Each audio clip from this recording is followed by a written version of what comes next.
Hey everyone, Pokonuna here. Today I'm going to be going through all of the events and raids that are happening this week in Pokemon Go, from the 29th of June until the 5th of July.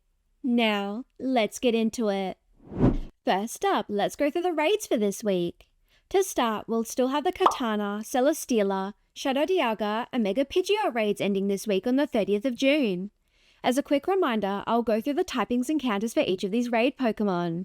So, Katana is a Grass and Steel-type Ultra Beast, being weak to fighting and especially weak to fire types.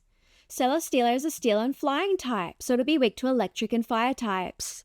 Now, Katana will only be appearing in the Northern Hemisphere, so Celesteela will only be appearing in the Southern Hemisphere.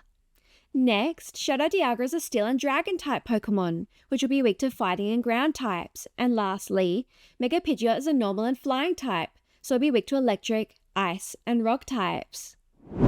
Now, let's have a look at the new raids for this week. So, from the 1st until the 5th of July, we'll be seeing Articuno, Zapdos, and Moltres. Articuno is an Ice and Flying type Pokemon, so it'll be especially weak to Rock types. However, it is also weak to Steel, Electric, and Fire types.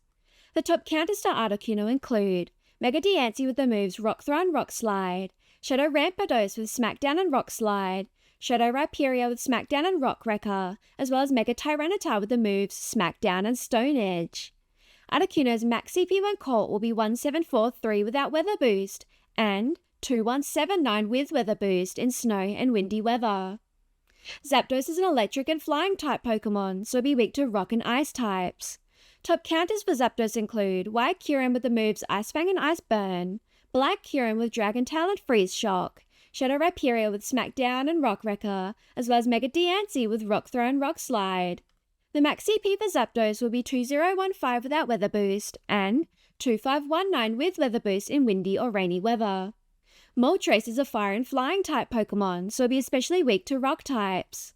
Top counters for Moltres will include Mega Diancie with the moves Rock Throw and Rock Slide, Shadow Rhyperior with Smackdown and Rock Wrecker, Shadow Rampardos with Smackdown and Rock Slide, as well as Shadow Tyrantrum with Rock Throw and Meteor Beam.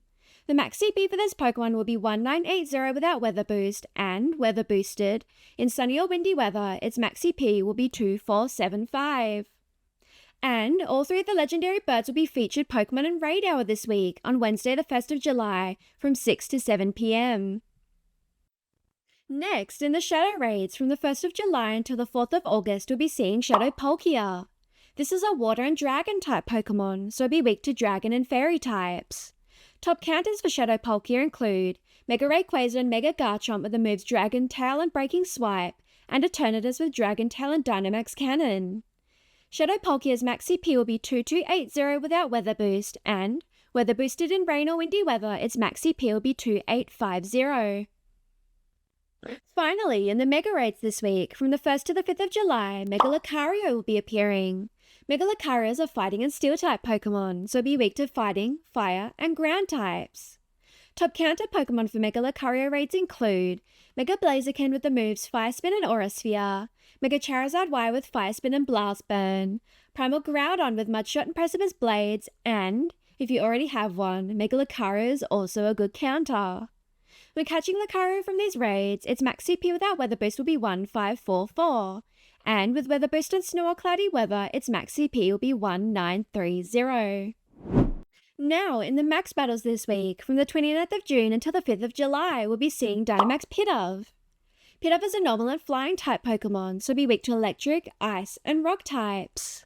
The max CP for the Pidove caught from these max battles will be 484. And if you're planning to do max battles this week, make sure to do it on Max Monday, as when you do max battles in person, you will receive one Rare Candy XL. Also, as a quick reminder for everyone, Spotlight Hour will be happening on Thursday, July 2nd. I'll be featuring Pidgey, with the bonus for this Spotlight Hour being 2 times XP for evolving Pokemon. Now, let's go through the events for this week. To start, the Choose Your Path time research will be continuing, with the Choose Your Path Charged Embers time research being available, from 10 a.m. on Wednesday the 30th of June until 8 p.m. on Friday the 3rd of July. Next, the two main events for this week will be the 10th Anniversary Party event and the Sobble Community Day. The 10th Anniversary Party event will be happening from 10 a.m. on July 4th until 8 p.m. on July 6th. During this event, a new costume Pokemon will be appearing. This will be a Gimmighoul holding a 10th anniversary coin and will appear from golden lure modules or from a coin bag. Other themed Pokemon appearing during this event include Pikachu wearing a cake hat, as well as Eevee or Wurmple wearing a party hat. For the event bonuses, we'll be seeing the following: 4x XP and 4x Stardust for catching Pokemon. Event-themed Pokemon that appear in the wild will be more likely to be shiny. The costume Gimmighoul for this event may have a special background. And finally, when using a coin bag during the event, shiny Gimmighoul can be encountered. During the event, if you evolve certain Pokemon, you'll also be able to obtain certain moves. When you evolve Ivysaur, you'll obtain a Venusaur with a Charge Attack Frenzy plant. When you evolve Charmeleon, you'll obtain a Charizard with a Charge Attack Blast Burn. And finally, when you evolve Wartortle, you'll obtain a Blastoise with a Charge Attack Hydro Cannon. For this event, there'll be event-themed field research tasks available, which you can complete to earn encounters with a themed Pokemon for this event. There will also be paid time research for this event, which has multiple rewards that are obtainable. These rewards can include 1 Super Incubator, 1 Premium Battle Pass, and an encounter with Gimmighoul holding a 10th anniversary coin that has a special background. Finally, for this event, the in-game shop will also have a new avatar item available to be purchased, which I'll show on the screen now. Next, the July 2026 Community Day will be happening on the 4th of July, from 2 to 5 PM local time, with the featured Pokemon being Sobble. During this event, Sobble will be appearing more frequently in the wild, with multiple bonuses being available, which includes the following: a quarter egg hatch distance when eggs are placed in an incubator during the period of the event, 2x catch candy for catching Pokemon, 2x chance for trainers level 31 and above to be able to obtain Candy XL from catching Pokemon. Incense will last for 3 hours when activated during the event, excluding daily adventure incense. And from 2 to 9 PM on the day of the event, lure modules will last for 1 hour and can attract Sobble.